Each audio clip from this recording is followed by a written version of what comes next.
So I ran a bunch of traffic, but I have no idea what happened. What's up, guys? Jason here, aspiring entrepreneur, and welcome to episode 33 of Building an Online Business from Scratch, where I'm showing you A to Z and everything in between I'm doing to put together an online webinar sales funnel and build a digital consulting practice. So in today's episode, we're going to be talking about how to set up a Facebook ads campaign. So this is going to be basic tutorial Facebook Ads 101. So if you've already set up a campaign before, definitely check it out for the first couple of minutes, and then the tutorial you can skip if you already understand the Facebook Ads inference. And for those of you who are setting up campaigns for the first time or have set up campaigns in the past and haven't really seen the results that you're looking for or wanted, this video is definitely going to help you out. Make sure, number one, you structure them correctly, and number two, you choose the correct campaign type, because that can play a big role in how your campaigns perform as well. So part one here, how do you structure your campaigns? Really simple. Each campaign should be one action. So that action will either be opting into a list, purchasing a product, or signing up for an event. Whatever that action is, make each campaign one action. So for example, let's say we have a webinar sales funnel like I'm setting up. Campaign number one is going to be all about getting people to sign up for the webinar. Then the remarketing campaign, I'll set up a second campaign, and that campaign will specifically target people who maybe came to the webinar, didn't purchase, or signed up for the webinar, didn't come. And so that remarketing campaign is going to be all about getting people who didn't purchase on the webinar back to the sales page or back to the webinar again. That's an action. I wouldn't put my remarketing ad groups in my first campaign that's all about getting people to sign up. So it's a simple example, but hopefully it kind of shows that each campaign should be an action. So campaign one, sign up for the webinar. Campaign two, remarketing to get people who saw the webinar but didn't purchase to come back and look at the webinar again or look at the offer again. And this will apply to whatever product you're selling. So once you have the campaign, then you have your ad groups and your ads. And this is something that's really throws off a lot of beginners. And that is one ad per ad group. I know it seems weird, like, wait, what's the point of an ad group if you only put one ad in it? I'll tell you what it is. So when you set up your ads, Facebook will automatically optimize your ad group for that ad. So if you have one ad group and 3 different ads, Facebook chooses which ad is going to be shown the most. You don't choose. So when you go in and start looking at your statistics, you look at your ad group statistics and you say, hey, ad group A totally outperformed ad group B. But you won't really know why, because you'll go into ad group A or ad group B, and you'll look at the 3 different ads, you'll notice Facebook ran all the traffic to these 2 and not to this one. So you don't know if this one works or not. So what you want to do is set it up so each ad group has one ad. And then this is where it gets really key. You test one variable at a time. So you're testing one of 2 things. We're going to be testing the audience, or we're going to be testing the message. So this can get a little tricky, so stick with me. I promise this is going to make perfect sense by the end of the video. So here's what I mean. When you have your campaign, the action, get people to sign up to the webinar. Great. Okay, ad group 1 is going to be audience 1. Ad group 2 will be audience 2. Within those 2 ad groups, I'm actually going to have the same ad, because I'm not testing the ad. I'm testing the audience. Now let's say a week from now, I know ad group 1 outperforms ad group 2. Perfect. So now I'm going to leave ad group 1 running, and I'm going to make ad group 3. But this time, ad group 3 is going to have a different ad, but the same audience. See, now I'm testing the messaging, which is the ad. Whenever you change an element of an ad, you're testing messaging. Whenever you change the audience, you're testing targeting. And so we run it another week. Look, ad group 3 did better than ad group 1. So I'll pause ad group 1 and I'll make ad group 4, and maybe I'll test a new audience, or I'll test another ad. But throughout that process, you're continually building, you're continually optimizing and building, and you're always testing either a new audience or you're testing a new ad. And it forces Facebook, when you have one ad per ad group, it forces Facebook to run that ad. So at the end of the week, definitively that ad worked better, as opposed to, oh, I had 3 ads in one ad group and this ad group outperformed that ad group, but I'm not quite sure which ad did better. It gets really mucky, and it gets really hard to see what your results actually are. And part of why we only test messaging and we only test targeting is because Facebook will actually give us a breakdown of demographics and devices and placement. So you don't really have to worry about segmenting and testing those, because as I'll show you in another video with when you're analyzing your results, Facebook will tell you what age group worked best. They'll tell you what device worked best. They'll tell you which placement worked best. Right-hand side, mobile newsfeed, desktop newsfeed, audience network. It's almost always going to be mobile newsfeed, but at least you'll know. So that's why those types of elements you don't really worry about. What Facebook doesn't explicitly tell you is which audience you're targeting is working the best, which is why you have one ad group with one audience, and then you kind of force Facebook to say, only run traffic to this audience with this ad, and then you definitively know whether that combination works or not, and you can test it against a different combination. So hopefully that makes sense. Hopefully the overlay graphics helped a little bit with that. So now let's dive into the Facebook inference and check out how to make this work. Okay, so we're in Facebook Ads Manager right now. So I'm gonna go ahead and come up here to create campaign. And I'm just going to create a mock campaign for driving people to a website to essentially just, get their name and email. So to go over quickly, we have brand awareness, local awareness, reach. Local awareness is if you're a brick and mortar business. Okay. If you're not a brick and mortar business, whatever. Reach is something that's essentially just get your ad in front of as many people as possible.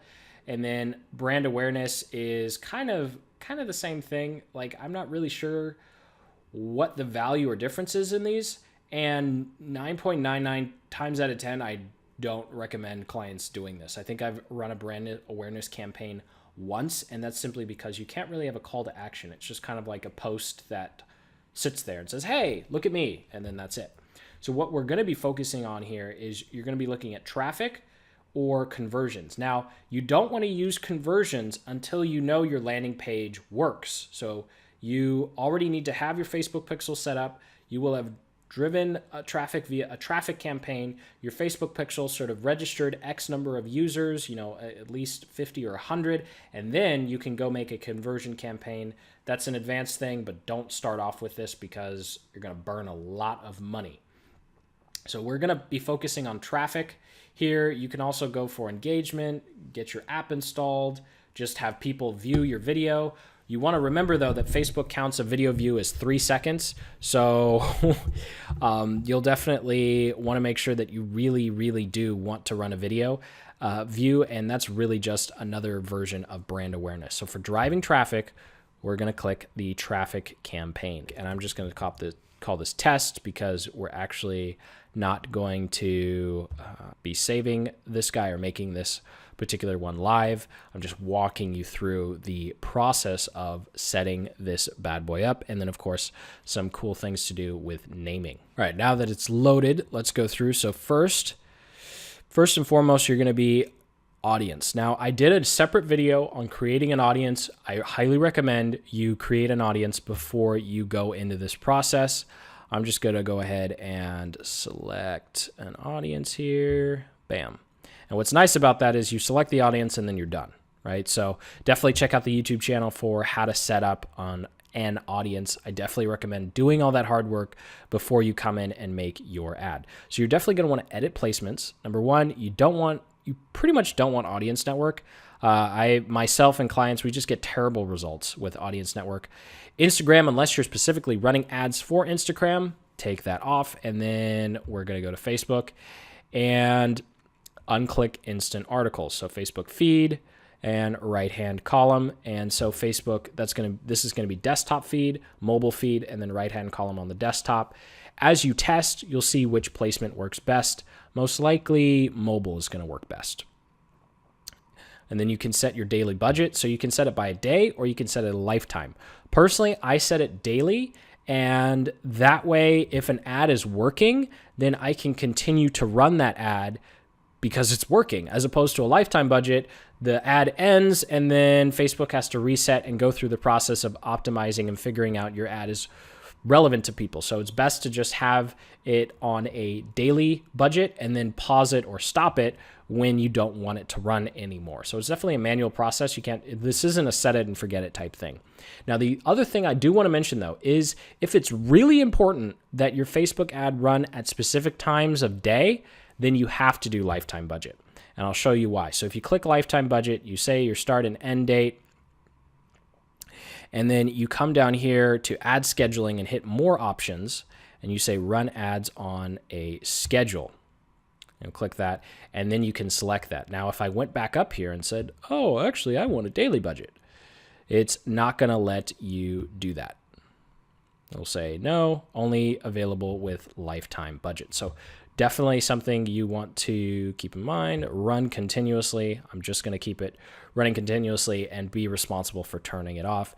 Bid, I'm still up in the air on whether or not automatic or manual is the best. I just tend to leave it automatic. And if something costs too much or it's too high, I let Facebook tell me, hey, this is how much it costs to reach your audience. And then I get to make the decision, okay, yeah, I'll pay for that. Or no, I need to fix my ad, or I need to fix my targeting. Now, when you come down here to the naming, I kind of have a code that I like using. I say what the product is, the action that the campaign is designed to do. So if the action can either be, cold traffic, new leads, or you can name it based on the campaign type, say conversions, traffic, brand awareness, or my personal favorite is just saying the action you want them to take on your website. So it'll be something like opt-in, webinar registration, new account creation, whatever that action is, purchase, if that's it is, or, remarketing to remarketing, and then, website visitors, or remarketing,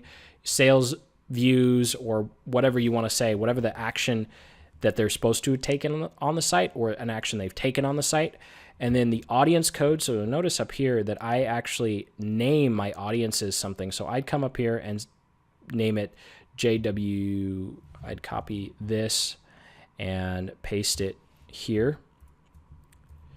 And then I'd say add copy 1, image 1. Now, I know that seems like, geez, Jason, why the heck are you making this so complicated? And this is why. When you're testing, when I go and make the next ad group to test, I'm going to be changing one or two variables. I'm going to be changing what this says, or I'm going to be changing what this says, because remember, we're always testing either the messaging or we're testing the audience. So when I come in here and I say, okay, the next one I'm going to test is image 2, then when I'm looking at my results, I can see, okay, product, what's the product? What's the action? Okay, same. Okay, the audience is the same. Oh, I was testing image 1 versus image 2. And it's really easy as opposed to clicking around trying to remember which one was testing what. So image 1, and then we'll continue. Now you get to create the ad, and we're only going to create one ad for this particular ad group. So I normally do single image, or I do a video. If you're just getting started, just do single image. Keep it simple. You can select free stock photos. I highly recommend doing some research, though, and coming up with your own images. So I'm going to browse library of my images, and I'm just going to pick one here, one of the webinar ones, and click done. There we go. And then it'll give you a little preview. So I'm going to pause the video real quick so you don't watch me type all this stuff up. Awesome. So here we go. A couple things I want to point out here. When you're typing up, the text is what's going to show up at the very top of the image. Then you have your headline. Now, if you have a really long headline, this is actually a mistake on my part. So if I was spending more time, I would actually either type more text in here to take full advantage of the real estate, because you'll notice, oops, too much real estate. Here we go.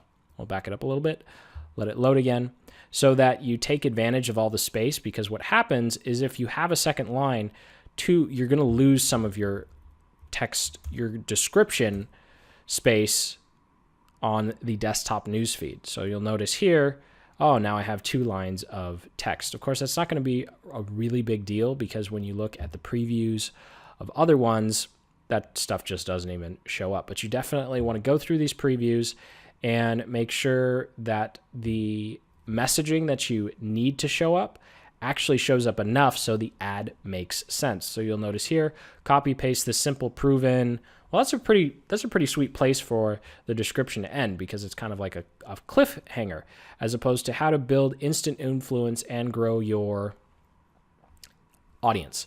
If audience was more important than influence, which it is, I'd come in here and I would switch it, how to grow your audience and build your in. And that actually works a lot better for the preview. So we'll go back over here, how to grow and build your influence. Okay, great. And then how to grow your audience and build your. So that's just one example where you want to make sure the most important copy shows up in the right places on all these previews. So I switched around the headline so that the audience, which is more important than influence, at least shows up on the other ad formats. Now you can come down here and click learn more. You can change the call to action. This again is still up in the air. I read things that say, hey, learn more is the best. And then I also read things that say, because everyone uses learn more, it doesn't work too well. And now download now is the best thing. So you'll definitely want to split test that, but it's kind of it's kind of binary or ancillary at this point, because it's not a huge part of the ad. Like the image and what you say up here is 95% of your success. Like this is kind of just being nitpicky. So if you've run a couple of tests and you're looking like, hey, I don't really know how to improve my ad, then maybe play with this. But really, in terms of testing your messaging, the top text here and your image are going to be 95% of what you're playing with. And because most of your traffic is most likely going to be coming from mobile, the description down here, you could probably just use the same on every ad that you run. So once you've done that, I entered the URL. I chose the page that I want the traffic. I've chosen the page that I want the ad to be associated with. So if you manage multiple pages or you manage client pages, definitely make sure that you are selecting the correct page. And then you can go ahead and click place order and you'd be good to go. So I'm going to go and show you this campaign that's already set up. And once your campaign is live, I'm going to go to a paused one here because I didn't want to click the place order button, but you can click your campaign. You can come in here and see all of your ad groups. So you'll notice here I've followed that naming convention, and it's really easy for me to see what's being tested. In this particular instance, I was testing audience A, B, and C. And when you're testing, once you've set up your first ad group, you can go ahead and click this duplicate button. So that inference, you're really only going to do it once per campaign. And then you can come in here and you can actually edit everything that you set together with the first campaign. So first ad group. So you leave the campaign, you don't need to edit that, but we'll come down here and we'll edit the ad set. We'll go ahead and remove copy here, and then we'll rename the ad group what we're testing. So we can either test a new audience, and you see here I was testing an audience and where it was showing up, or we can test new image. So I'm just going to click image 2. I'm going to leave the audience alone, but you can change the daily budget again, and you can change the audience targeting as well. So I'm going to go ahead and click save and continue. And then I'm going to go to the ad, and I'm actually going to edit the ad because we're going to be testing image 2. So I'll come in here. It already pulls up the ad that I have currently running, and I'm just going to change the image as my new split test. So I'm going to go ahead and remove the word copy from the title and change the ad title to image 2 as well. And I'll come down here and select a new image. So I'm going to go ahead and select image. This happens to be a video ad. And let's say this was what I'm going to be calling image 2. So I'll go ahead and hit select and then let it load, and bam, there's image number 2. And I click save and continue. So now I have quickly set up my split test by just duplicating the ad set that I already had. I still have one ad per ad set. And once this thing loads, oh, there we go. You go ahead and hit place order, and now you are split testing a completely new ad set. And that's all there is to it to setting up Facebook campaigns. Thank you for watching. I hope you found this video informative and actionable. If you got some value out of it, go ahead and hit that like button and then subscribe for more business building and marketing tactics and strategies just like the ones covered in this video. Over on my YouTube channel, I'm going from A to Z and everything in between on how you can put together an online business by documenting my own journey. So I definitely encourage you to check it out. If you have any questions about Facebook advertising, go ahead and drop them in the comment section below. I read and reply to every single comment. I'd love to get your questions answered and make sure you're set up for success with your Facebook advertising. So until the next video or episode, keep building the business you love.